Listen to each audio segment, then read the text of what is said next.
Welcome to the Branding Room Only podcast, where we share career stories, strategies, and lessons learned on how industry leaders and influencers have built their personal brands. Now, let's get started with the show. Hi, everyone. It's Paula Edgar, your host of Branding Room Only podcast, and I'm excited today to be here with someone who I've known for a while, Lonita Baker. Let me tell you a little bit about Lonita K. Baker. She serves as an associate corporate counsel for Waystar Medical Technologies, and she is the current president of the National Bar Association. As you know, at Branding Room Only, we talk to people about their brands, their experiences, how they built them, and sort of their perceptions around the concept of personal branding. And so I'm excited about having this conversation. Lonita, welcome to Branding Room Only. Thank you for having me, Paula. I am excited to be here. Of course. So welcome to the club. And so the first assignment that you have is to tell me, as we think about branding, your elevator pitch is something that, you know, when you're meeting someone, you kind of say, this is who I am, this is how I add value, or whatever mix of what you decide to say. So what's an example of an elevator pitch that you might use when you're meeting someone? So first off, I hate elevator speeches because I am, as fun as I think I'm a fun person, but I am an introvert so I typically wait for people to ask questions, but I also know that you do have to have an elevator pitch ready. So my name is Lonita Baker. I am an attorney from Louisville, Kentucky. Yes, born and raised in Louisville, which is different from Kentucky. I'm a lifelong learner, which is why I've practiced probably every aspect of law that there is. I love that lifelong learner, which may end up being how you describe yourself, because I'm going to ask you this question. Can you describe yourself in 3 words or phrases?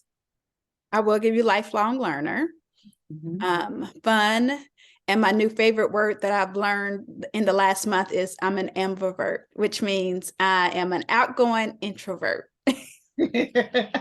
I would say that is true. Just knowing you, that is a wonderful way of describing you, or an extroverted introvert, which is a similar way. Okay. So on Branding Room Only, we talk about personal brands. And so I want to hear from you. When you think of the concept of personal brand, what comes to mind? How would you define it?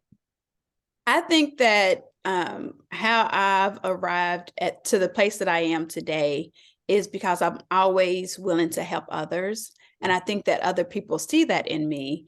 And so if you're willing to help others, others will help you. It's not to say that you do things not like with the motivation that, oh, if I help them, they're going to help me. But is the world truly altruistic? I don't know. You are like, I don't think there's anything that you should do that doesn't somehow grow you as a person, if that makes sense. It does. That makes 100% sense. And, I think that people, when they think about branding and networking and really sort of any of the stuff that requires effort, they think of it as sometimes transactional. And my thought is that it should be in some ways transactional, because you should be getting something from it, whether that is to just feel better or to feel right. But it doesn't have to be transactional in a very sort of creepy or like yucky way. But it can be transactional in that if you're giving, you should get, whether that's fulfillment or on the other side of the scale, be paid. Let's call a thing a thing. Okay, awesome. So what is your favorite quote? My favorite quote is, I told you I'm Louisville through and through. So it is from Muhammad Ali, and it is, service to others is the rent we pay for our place here on earth. Love that. Wait a minute. And maybe this is my ignorance. Is Muhammad Ali from Louisville, Kentucky? Yes. like the greatest, the GOAT, Muhammad Ali, Louisville through and through. When you think about branding, think about Louisville, and I immediately think about horse racing. And maybe that's just because I love horse racing. But I just learned something, because I did not know that. I had no idea. So, okay. Who knew? Okay. So everyone from Louisville knows. Fair enough. So people, but I think because in the movie, they don't show him in Louisville, they don't show him much in Louisville, but he is very much, Louisville through and through up until, his passing. He's buried in Louisville. His wife, she spends a lot of time in Arizona, or his widow, she spends a lot of time in Arizona for tax purposes and because she has a residence there, but she spends like maybe 48% of the time here in Louisville. Very interesting. Had no idea. So, well, before I even get to the next question, I have another question. So what else would you say, speaking of branding, that Louisville is known for then? Definitely the Kentucky Derby. You talked about horse racing, and Kentucky itself is known for bourbon. Yes, if it's not, and I know New York likes to think y'all have some bourbons, but if it's not made in Kentucky, it's not bourbon. Is that right? Like champagne has to be from Champagne? Okay, interesting. Yep. Okay. Yep. Bourbon. Mm-hmm. So, and whiskey's Tennessee. Right. But nobody, it's bourbon. We want bourbon. University of Louisville. So Teddy Bridgewater is, he played for our university, and not only Teddy Bridgewater, but Lamar Jackson. Okay. Yep. Okay. We don't have any professional sports teams, but in New York, Allen Houston, we went to the same high school. We took French class. Our French teacher used to let us sign our name on the wall when we were graduating. So I signed mine right up under his because I'm like, it's Allen Houston. So we don't have professional sports teams. So we are a really big college sports town. And in the state of Kentucky, we're college sports. University of Louisville, University of Kentucky. I'm a Louisville Cardinal, not Kentucky. I love the way you say it because I'm like, it's not Louisville, but I have. That's the other thing Louisville's known for is everyone. I was like, am I pronouncing it right? So people know that there's a way Louisville here pronounce it. It's almost one. I say it's 1.5 syllables. I'm glad I asked because I'm also a lifelong learner and I just learned something. Okay, so. And maybe there's a connection here, or maybe not, but what is your hype song? And let me just tell you a little bit background about hype songs. Your hype song can be a song that will pump you up when you're about to go do something, or if you need to feel lifted up, you play it. So what would you say is your hype song? You said, and I feel if I need to feel lifted up. So I am a 90s, I came of age in the 90s. So 90s hip hop, No Limit Records. If you play it and I'm in the club, I'm gonna dance as if I'm in the 90s again and I'm in high school. So just disregard that, because like especially like an NBA, you and I, we will dance at NBA functions. So now that I'm president, I'm still gonna dance. And if they play a 90s song, I'm still gonna be out there like I'm in high school again. But then so that's my get crunk. But like sometimes just to lift me up, I have a gospel playlist, and I will tell you anything CeCe Winans or Yolanda Adams, because they just their voices are so anointed. Agreed with you. And I have my song in general is always Prince, Baby I'm a Star. And so I'm super excited about that. The NBA convention is going to be in Minneapolis because everybody who knows me knows that I'm a Prince fan. But I also have a gospel song to do the lift me up just in case. But generally across the board, if I play Baby I'm a Star, my body knows it needs to react and respond. And I love Prince. Like you were one of the first people that got my hashtag. Other people were like, oh, I'm like, Purple Rain. And the hashtag is Purple Rain. Yeah. REIGN. I was like, yes, Lonita, this is fantastic. So let's just talk about that. So you are the president of the National Bar Association, which is the umbrella organization of all of the Black bar associations within the United States and Canada and another region as well. We have Africa. And Africa, right, in Africa. And so that is a huge endeavor. And what I love about your trajectory, and you sort of mentioned it, is that you have always, in the time that I've known you, and so before that, been in a space of being a helper. And so I've seen your trajectory throughout the National Bar Association in that way. And I'm happy to see your leadership, your ascending to the top leadership. But tell me about what that's meant for you, and particularly in terms of shifting your brand and, becoming a leader in the National Bar Association. Yeah. I think for me, in terms of helping, I am lucky in that the people that I help,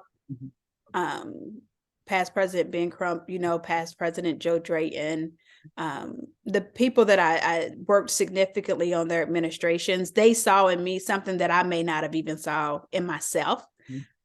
So I was ready to be chief of staff and roll out like you did, Paula, like, duh, because we were both presidents of our local affiliates. And at some point it's like, when do I focus on my career again, right? But I saw that the NBA still needed me. And I say that they saw something in me in that once as women, sometimes we think we are just supposed to help and make people look good. And that's been the role for so many years. And so now I like that I'm here and I'm president, I feel like I'm doing I have embraced I'm supposed to be here. And so many times, and we hear from Black women that we don't acknowledge or accept that we deserve to be at the top just as much as others. And so I'm embracing it. I will tell you the outgoing, extroverted, introvert, I am loving meeting new people and like really getting to know them, the type of person that I am. And one thing I always tell, you've been around, how many times have you seen where the president is almost unapproachable? No one wants to be a part of that. Right. But how are we going to recruit new members if the leaders are unapproachable? Like, why would they want to be a part of us? But really getting to travel and get to meet and get to know other lawyers and encourage them to become members of the National Bar Association. And then the icing on the top is when I see them later and there's like, I paid my dues solely because of the conversation I had with you. And so I get that people get like I'm a genuine person. So, but yeah, from helping to embracing the badass that I am. Oh, I love that. I love that. And, I used to push back on the concept of servant leader because I feel like it means to most people that you have to essentially kill yourself in order to lead. And I'm like, no, not quite. And so to that point about the transactional piece, as well as the sort of what you get from what you do, number one, I consider you to be a servant leader not in the bad way, but in the way that you are authentic and you are bringing people in, and it's not like you're leading from over there, you're leading with and among the people. But also, to your point about the when do we do the work, I do think that, when you do leadership right, it should benefit the actual thing that you do as well. And I recall when I was president of my local affiliate that someone pushed back on the fact that I would talk about what I do and my role as well. And it was like, no, you have to separate them. I was like, absolutely not, because I can't separate myself. And I bring to you what I do and the role that I'm in. Yeah. So, you are, working at Waystar Medical Technologies. Tell me how that is in sort of doing the work, which is a shift for you. Yeah. As well as, managing your leadership at the same time. Yeah. So when I shifted to Waystar and going in-house, it was on the heels of representing the family of Breonna Taylor. And when I say like, that is the penultimate of my career, like my proudest moment, the case that I know I will forever be tied to, and I'm proud of that. But when I say as a Black woman and representing the family of a Black woman who suffered such injustice, it took something like so much out of me emotionally. And so as lawyers, we know the Bar Association, not the National Bar Association, but our bar, like our licensing agencies, they like preached to you to like, your client is before you. Like, there's no time for mental health breaks when you have like individual clients. And so I had to find something that I was like, I can't, like, and not saying I won't go back to it, because like I said, it was the proudest moment of my career, but I had to break away to recenter. But it was the work that I did on Breonna Taylor's case that also gave me an opportunity to even interview for Waystar, because I'll be honest, when you look at my resume, it doesn't bode that here I am, in-house counsel, reviewing, revising, commercial contracts for our growth team or our marketing team. Like I went from public defender to prosecutor to personal injury, civil rights, and then I'm in-house now.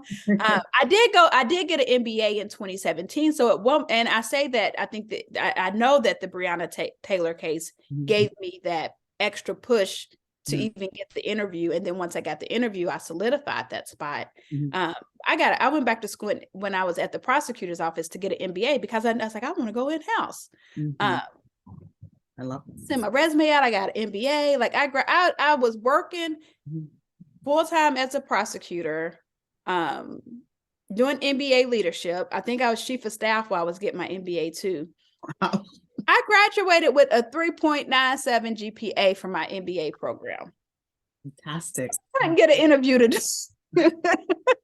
from corporations, when they opened up their in-house. Yeah. And so just that name recognition, Waystar is a local company.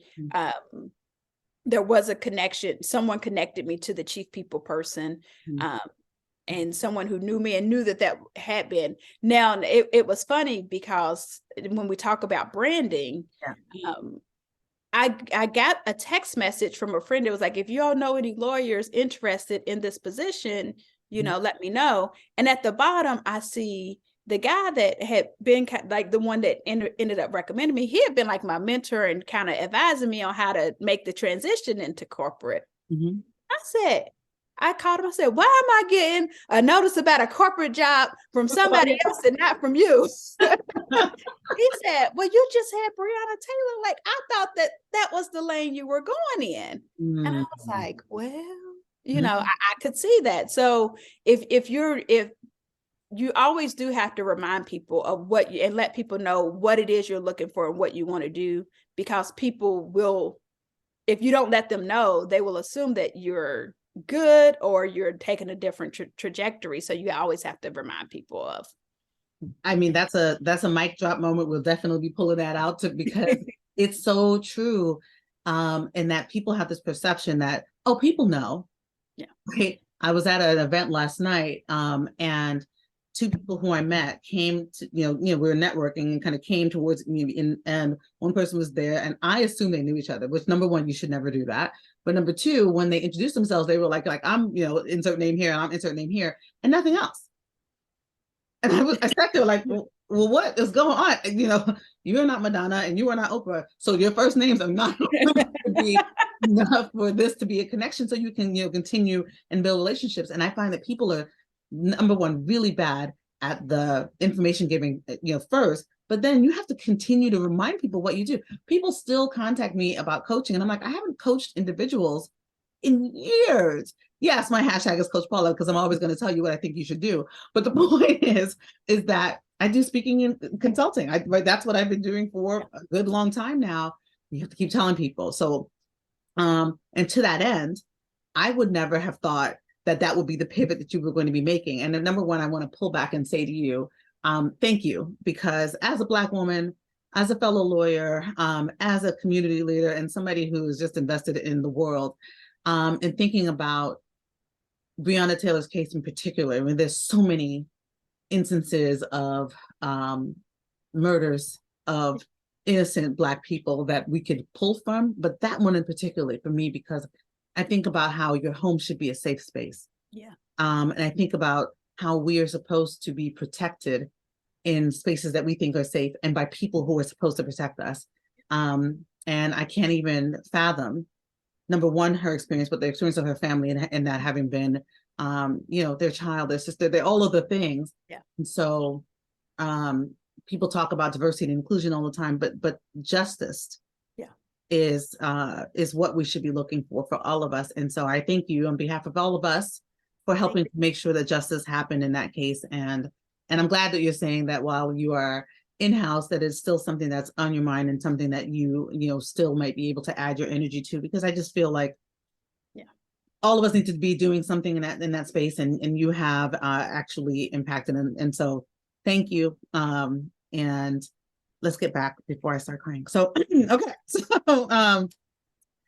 So you've answered sort of a bunch of questions in that I usually One. and one, which is, which is the sign of a good leader. You put all the stuff in there. You're like, I got my points and I got the things I want to say. But I want to ask you about this. In all the pivots you talked about, and I don't even think I knew all those pivots, right? In terms of the, going from being, you said, Public defender, to prosecutor, right? Like, which is a pivot that's not the. First of all, it's the other way. It's normally the other way. So I'm like, number one, that's something that people don't normally do. They usually go from prosecution to defense, right? Because they know the inside scoop. Then to going and working personal injury, et cetera. And now here, number one, is there anything that you've learned from all of those pivots about yourself, or that you would want to share about making those pivots that you reflect on when you're thinking about the trajectory of branding? But number two, what, if any, mistakes did you make that you think in any of those pivots that you would do differently? So there no mistakes that I made. Maybe, well, let me say, maybe, no mistakes, because I feel like everything has led me to where I am. So I can't say any mistakes. Mm-hmm. One thing I've learned about myself, and I think, and I'm going to explain why I went from PDs to prosecutors too. Yeah. And I won't even say it's the idealistic, but I'm a person who truly believes that the justice system is supposed to work the way that it's supposed to work. Mm-hmm. So the reason I pivoted from public defender to prosecutors is in the justice system, when you're talking about representing or prosecuting individuals charged with crimes, so not the large scale, but the individual aspect in each individual case, mm-hmm. prosecutors have the most power to truly effectuate justice.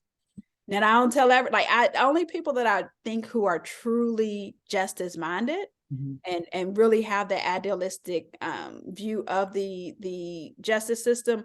I'm always pushing people like, go be a prosecutor. Everyone's always pushing like, go be a public defender. Mm-hmm. But if you truly, truly want to level the playing field, you can do that as a prosecutor. And we need more people in that space. Mm-hmm. And I say the justice minded because it's not the people who are just like, so I give you an example. You'll never hear me say, a police officer who's killed someone should be put to death, like, because I don't believe in the death penalty. It's just not instituted fairly. So that's a strong, I just don't believe in the death penalty. Mm-hmm. But you'll also never hear me saying charge them with murder one, mm-hmm. because it's likely not a murder one, right? Mm-hmm. So sometimes, my activist friends, they get frustrated with me because I'm like, yeah, that's not the charge. That's not the appropriate charge. I say, and we have to be careful about when we ask for other people to be overcharged, when we're still fighting for Black people to stop being undercharged. I mean, overcharged. And so charge people with what the crime is, right? And then be fair and equitable in the sentencing. Right. So for all of the jobs outside of what I'm doing now, because I'm reading contracts and, it's protecting my company, mm-hmm. I realized that all of them have been the next step of what I can do to make a more equitable justice system. Mm-hmm. It was only so much I could do at the prosecutor's office as an assistant prosecutor, unless I was going to run for political office. Right. Political office is not in my near future. And people always ask me, I'm like, well, why can't I be like other people who become rich first and then run for office? Like, because if you look at the salaries of political candidates, yeah, they're not getting rich with just a salary. That's correct. Yeah. Right. You gotta write your book first. Let me make money first so that I don't get swayed by special interest, and let me do it the right way. Fair enough. And I think similar to how they don't pay teachers enough. We pay folks who are doing the good work for the good people more, because they're sacrificing so many other things and not being valued monetarily for it. So I hear you. Okay, so what else in terms of pivots that you learned about yourself? Mm-hmm. That you have to be flexible and do what's best for you at any given time. Mm-hmm. Mm-hmm.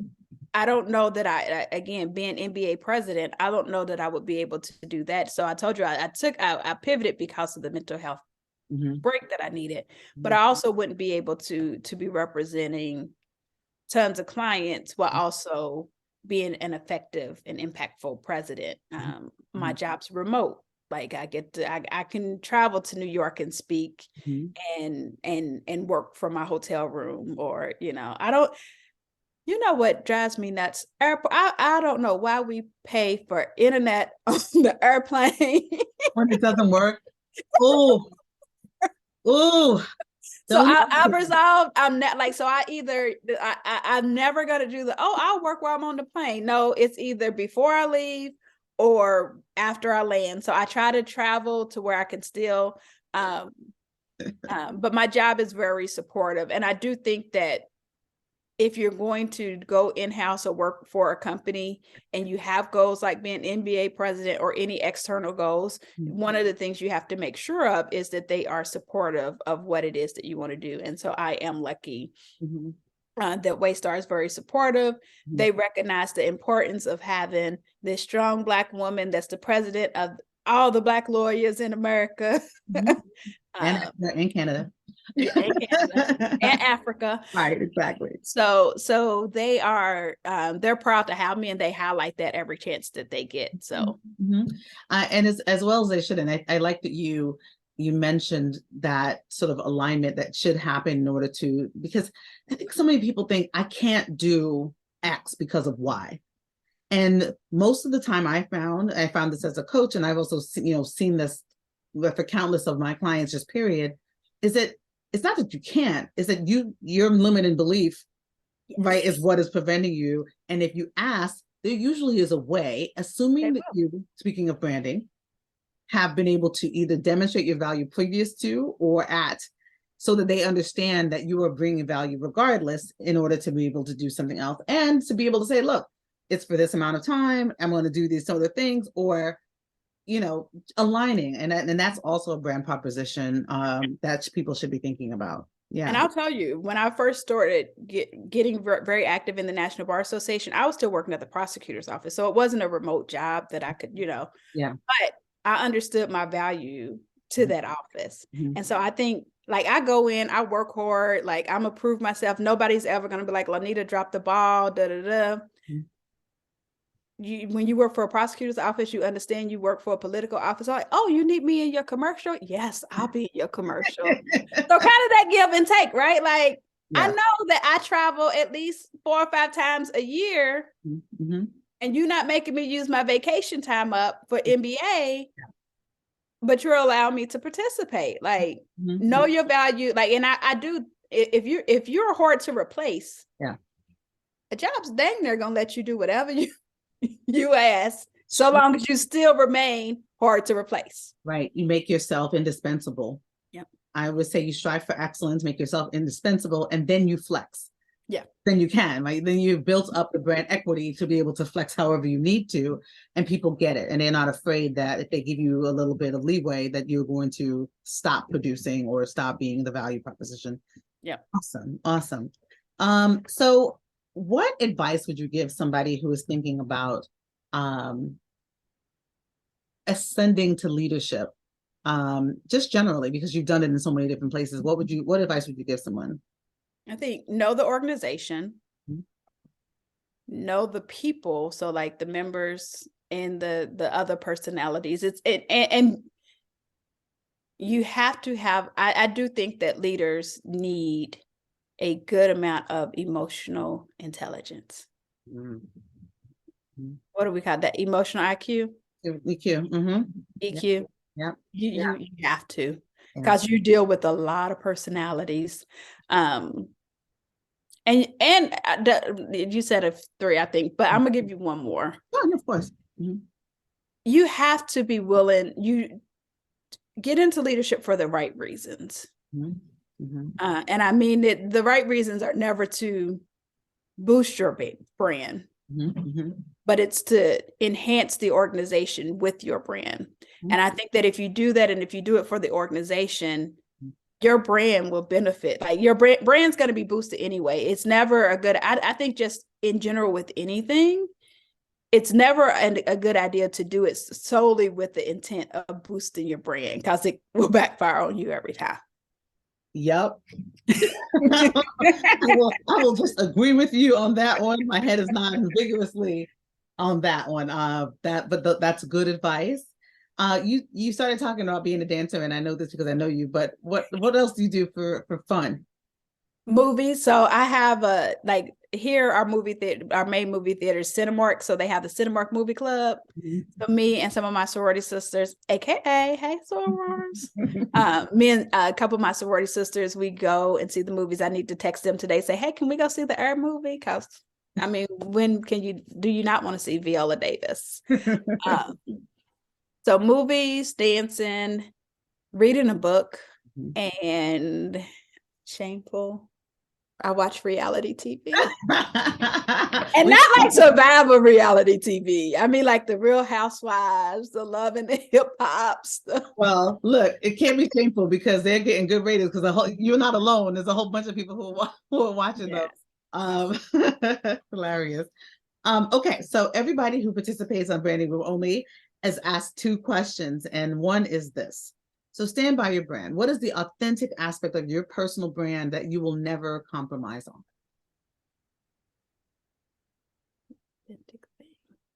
I think just being genuine. And I know authentic, it's just being my genuine self with people. I honestly, I have no choice but to be genuine, because if I'm thinking something negative, it's written all over my face anyway. So I think just to be your genuine self, your true, authentic self. And it makes sense. So I asked the question, and I always think about this in line with branding, because there's usually a line through on everything you do, and it is the authentic piece, but it can show up in a lot of different ways. Like for me, my stand by your brand, I always have to be me, and for that me is I'm gonna have nails and fashion nails, and I'm gonna have red lipstick, but I'm also gonna bring and add value in a way. Like, so it's all of those things, but it's not the same, right? Some people are like, it is that I am always ethical, or or whatever. And so I'd like to hear how people identify essentially the same thing, but just in it is like when you say like me is me, being genuine, it's me. Like you're gonna get all of me. Like I said, you're gonna a lot of people, especially in leadership, a lot of people will tell you how you're supposed to lead, and I get a lot of opinions. I get a lot of responses back, and I've learned to, like, if they don't mean me no good, the ones that are like, okay, I can take that, are truly genuine. But at the end of the day, you can only be you. Can I give you a little story on being you too? Of course, please. So our past president, C.K. Hoffler, right? Being a Black female trial attorney, it's not a whole lot of Black female trial attorneys in the plaintiff space, I will say. Like we have them in the law firms, but plaintiff. So we were at one of the NBA conventions, and she was doing a presentation on litigation skills, and like she just comes in and she like owns the room, and she talks about like what she does in a closing and this, and I'm gonna be like her. I can't be C.K. Hoffler. Only C.K. Hoffler can be C.K. Hoffler. Yeah. I'm glad I learned it in a practice trial and not in a real trial. Yeah. But it's just like you can see people who you take great things from. Like when I saw her, I'm like, she's a great trial lawyer. So I started thinking of the things that I learned from her. What can I put into my trial techniques? Right? It's not her style. It's I can't close with the Latin phrases because I don't know Latin. Does she close with Latin phrases? I don't know in her closing, but when she was NBA president, every time she signed off to a meeting, there was a phrase she would say in Latin. And I'm like, we don't even know if she's saying the right word, but I think she was using the right phrases, but that's her. Yeah. No, and it's a good point that I'm glad you pulled out, because when it comes to people trying to build their brands, oftentimes they will look at people and say, I want to be like that person. And I always say, yes, exactly what you said, aspects the things that, right, but make it your own. You can never replicate someone else. And even if you tried, you won't do it well, and people will be able to see right through it. Yep. So the second and last thing is, what is your branding room only magic? So this is essentially something about yourself that is unique, special gift, brand proposition that a crowd would gather to experience or see. I think, little known fact is, I think I'm a funny person. But no, my brand room, like, I think I have, so I'm an empath. So I didn't say that earlier. I didn't describe. So I'm an empath. And so because I'm an empath, I need everyone around me to almost feel good, or I'm boo-hooing. Mm-hmm. And so I think I have that aspect to bring out the best in people. I think that is 100% true. You have a positive nature around you generally. And if you are not in a good mood, I know something is wrong otherwise, right? And so you're a good gauge in terms of what is happening generally, which I guess the appropriate answer could have been, I don't want people gathered in the room because I don't want to have to deal with whatever. Feeling everything. No, I'm just going to try to, like, my thing is like, okay. So, but I was on the phone. I just realized how funny I am. Because I'm like, I'm always making people laugh. Wait, I might need to get on stage. Ricky Anderson, come on, give me a Netflix contract too, please. But no, it's just, I'm not that funny, but I want people to be in a good space. And I understand, not all the time is it the appropriate time to be in a good space. Mm-hmm. But if I can do something to help you get from a bad space to a good space, I'm going to try to do that. I love that. Okay. So if people want to stay in touch or stay involved with the things that you're involved with, how can they find you? So look, I'm liking this because I'm only NBA president to August. Mm-hmm. And then I'm back on my Diva Attorney. So I have a website, divaattorney.com. Mm-hmm. I have on Instagram, I am diva_attorney. Twitter, I'm diva_attorney. It's Diva Attorney everywhere. Mm-hmm. But email, I'm an easy email, lonita.baker@gmail.com. Awesome. And LinkedIn. Lonita Baker, but I have my Diva Attorney little logo right there too. So before I decided I was going to run for vice president of NBA, I was like, I'm gonna have this blog and I'm gonna do this. So don't go to it yet, but after August, Diva Attorney will be up and popping. Well, we look forward to it, and we'll make sure we will link the all of those things in the show notes so that folks can continue to find you. Do you remember me though? I called you and I was like, I'm getting my headshots done. Do I get my makeup professionally done, or can I just do it myself? And you said, you better go get your makeup professionally. It's branding. And I love my headshot. So it is. It's a good headshot. So Lonita, thank you so much for being here with me today at Branding Room Only. I know that people are going to get a lot from this and hearing the trajectory. I learned so much about you, and I already know you, so I'm happy we had this conversation. And everyone, make sure you like, share, and rate this on your favorite platforms. And I'll see you soon. Remember, stand by your brand. Bye.